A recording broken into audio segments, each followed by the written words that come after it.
baby girl. Thao nó out ra khỏi hình luôn, đừng có hình nó chỉ làm tăng contrast. Thích thì chơi được bắt đầu với 2 phát, 2x2 pap pap pap pap. Trai tráng nam nhẹ triệu phu nháy mắt khu khui sợ đéo là phút gậy. Trông em tươi tắn ưng con người là một thuốc.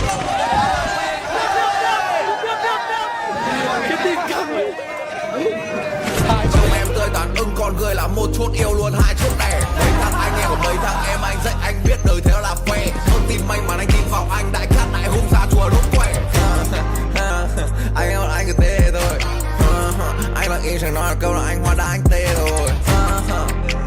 Anh em anh cứ thế thôi. Bao quanh anh được công môn thủ nhưng mà tiêu chuẩn cao chỉ đẹp không đủ. Bơ theo ra